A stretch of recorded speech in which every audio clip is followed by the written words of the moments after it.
Salut tout le monde. Moi c'est Tati et bienvenue à votre magazine. Je sais qui je suis, une plateforme de veille des consciences tant pour l'homme que pour la femme sur l'identité et les réalités vécues dans le mariage. Spécialement dans cette édition, nous allons parler aux hommes. Nous vous aimons beaucoup, monsieur. Aujourd'hui, nous venons éveiller un peu votre conscience par rapport à l'état de lieu de votre mariage, de votre couple actuellement. Un mari, c'est qui un mari?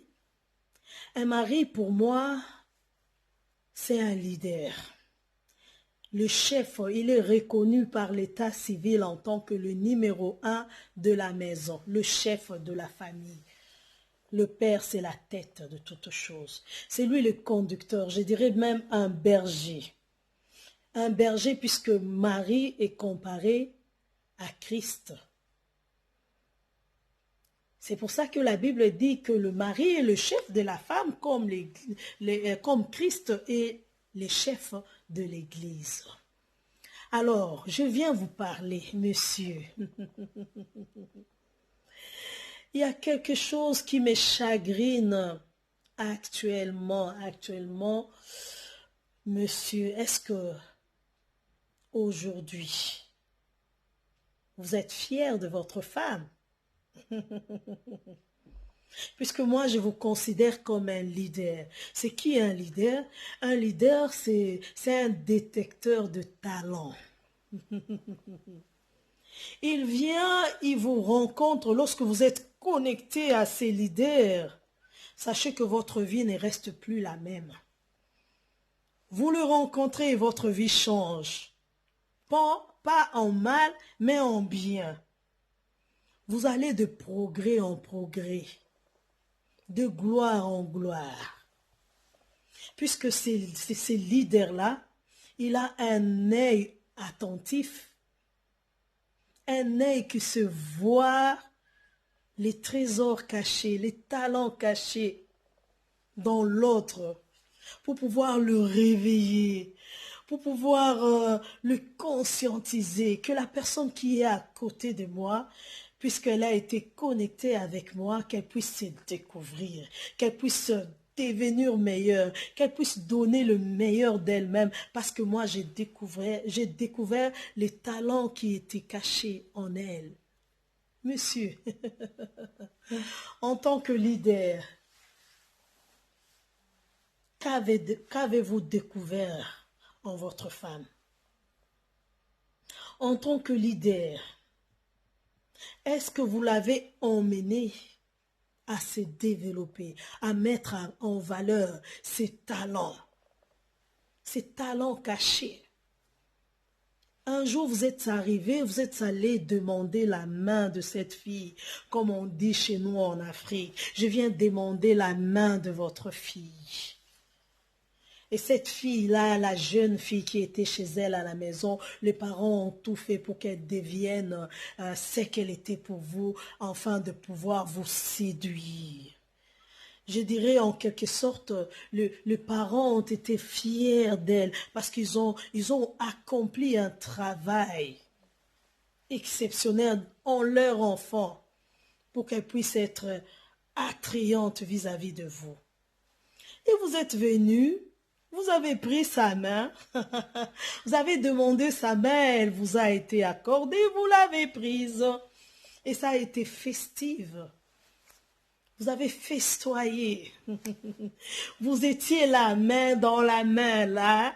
Et que lorsque vous passiez et tout le monde applaudissait, tout le monde acclamait, vous aviez des ovations de tout le monde, il y avait une atmosphère de gaieté et vous étiez là, voici cette fois-ci l'os de mes os, la chair de ma chair.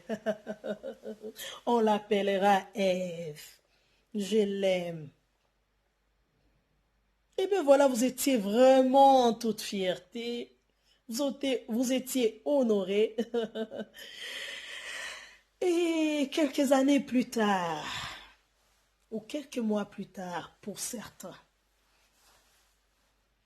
est-ce qu'aujourd'hui, Vous la tiendrez encore là, bras dessus, pour dire, ah ah, la voici, mon épouse, l'os de mes os, la chair de ma chair.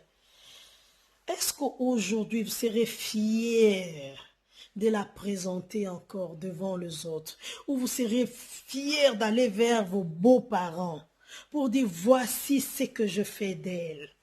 Voici celle qu'elle est devenue. Comme vous disiez auparavant, on l'appellera Ève.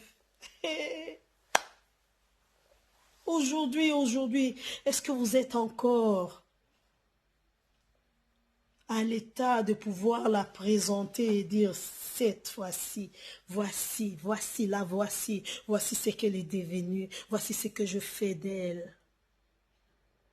J'ai découvert ces trésors cachés en elle. Je l'ai rendue opérationnelle. Je l'ai aidée à se découvrir, à donner le meilleur d'elle-même. Voici ce qu'elle est devenue. Et j'étais là, je l'ai accompagnée dans ce processus. Est-ce que vous êtes fiers de la présenter aujourd'hui? Êtes-vous fiers? Ou soit elle est devenue, elle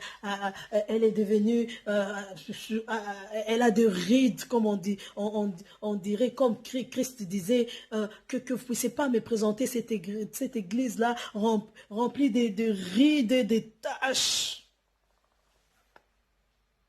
Ou soit elle est peut-être malade. Qu'est-ce qu'elle est devenue? Entre vos mains. Oh, je ne viens pas vous culpabiliser. Je viens juste éveiller votre conscience, puisque dans ces magazines, nous parlons de thèmes qui sont sensibles. L'objectif, c'est de pouvoir éveiller votre conscience et de vous amener à réagir, à rectifier les tirs pour qu'il y ait l'équilibre, pour que l'équilibre soit rétabli. Voici, je reviens encore avec ma question. Monsieur, cette dame-là, est-ce que aujourd'hui, vous la tiendrez encore dans vos mains pour la présenter avec fierté comme ce jour-là, comme le premier jour, le jour de festivité? Est-ce que vous serez en mesure de dire, voici ce qu'elle est devenue dans mes mains, dans mon foyer, voici ce que je fais d'elle?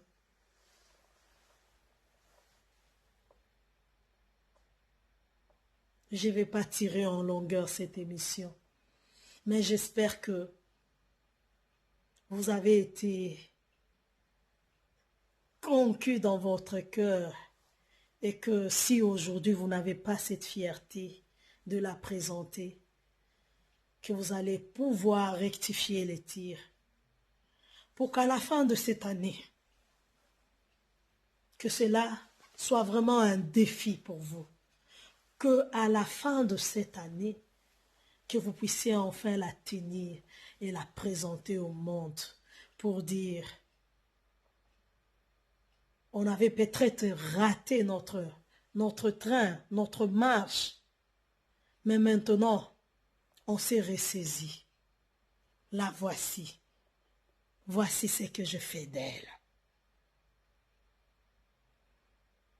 Puisse le Seigneur vous accompagner dans cette démarche. Et on se revoit très très bientôt. Merci.